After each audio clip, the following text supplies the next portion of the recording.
It's incredibly important to us. We have over 400 employees. We're constantly looking to recruit and develop our own people, and the industry badly needed something that was recognisable as an apprenticeship scheme for those people. The apprenticeship is so important because I think a lot of people get confused about who's determining the destiny of our industry. People sit in boardrooms, they have business strategies, but the fact of the matter is, if we don't have the skills within our workforce, if we don't have the people to fit tyres, this business is finished. It's as simple as that. I think that the tyre sector at the moment, certainly through the decade I've been doing recruitment now, we've seen less and less youngsters probably coming into industry, and being an NTDA member myself, a lot of the meetings we go to, it's a subject over the years that's just become more and more and more apparent. It's worked its way up the agenda list year on year, from being at point number 10 to point number 1 at every meeting we go to now. And I think the industry as a whole over the years has probably taken quite a short-term view on things. You know, we'll perhaps steal a technician from another supplier or another part, you know, a competitor. But I think as an industry now, we need to start looking more from a long-term view perspective.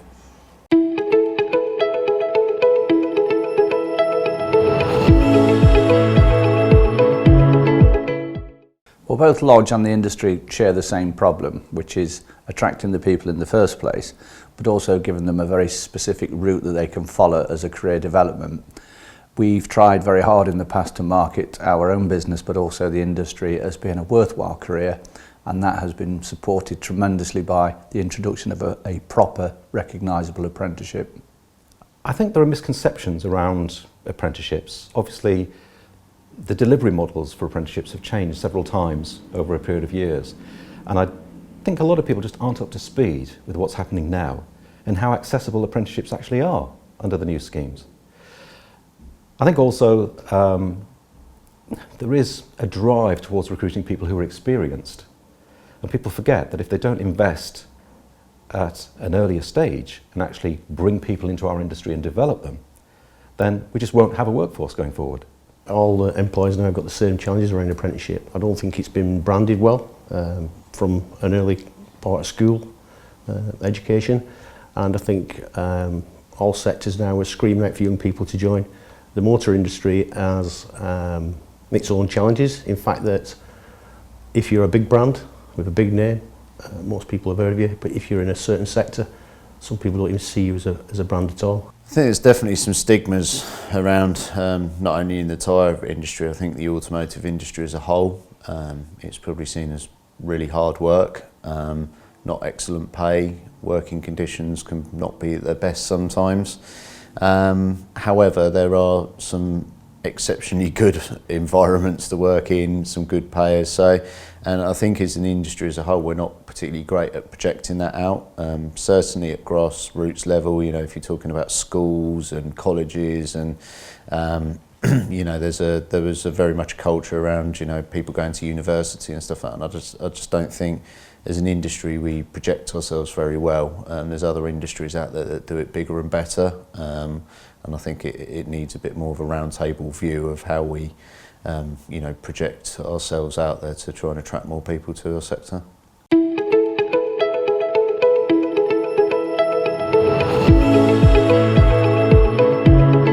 Well, we have a strong supply chain, and I think if people work in partnership, we could resolve a lot of the problems that we're experiencing.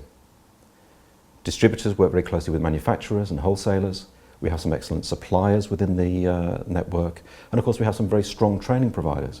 So I think if we actually all work together, we can probably overcome some of the issues that we've had inherently, where people are trying to do their own thing on a very regionalised basis. You know, this is a national problem, this is a UK-wide problem. At the moment we have a solution for England, so let's work in partnership and get on with it. We've always actively sought new people into the business. We've always tried to market the business and the industry as something that's very worthwhile and achieves a great deal more than just putting a tyre onto a rim, and actually becomes a very important emergency service for roadside assistance.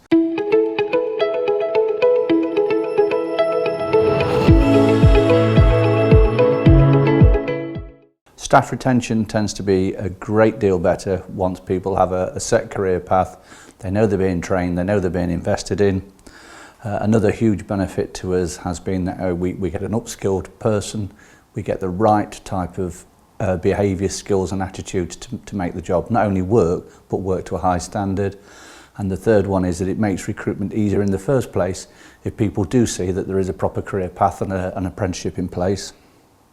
You know, there's lots of return on investment calculators out there. I think the IMI have just submitted another one out recently in the last few weeks. You know, like you say, I work with lots of different customers, and I think, you know, certainly one big vehicle manufacturer we do a huge amount of work with has seen, you know, the return on investment probably somewhere in the region of, I think the figure was £2,994 a week in terms of the actual you know, recovery rate or gross profit value. I mean, I know that's going to vary across different sectors within our sector, but you know, to me, if you could potentially be making sort of £3,000 profit a week off someone, well, you know, it does beg a belief sometimes when you talk to businesses. Oh well, I'll just take one apprentice.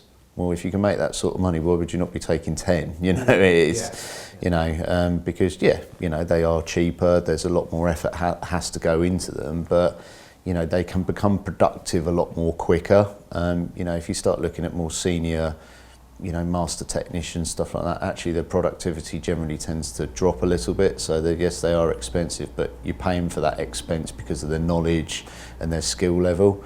Which is really what you want apprentices to be aiming for in the future. But you know, apprentices really become a lot more productive a lot quicker, so they're paying for themselves 2, 3, if not 4 times. So you know, as a business owner myself, it doesn't make sense. Why would you not take on more people like that? You know, we've been employing apprentices at National Tyres now for over 20 years. We believe it's the cornerstone of our business. We've been developing our own people for such a long time. We've got our own accredited training centres. However, most of our senior management team, including myself, start as apprentices. We believe without that young generation of people coming in, our industry is going to diminish. And without that expertise being driven through the apprenticeship, I'm not quite sure we'll be in 5 years.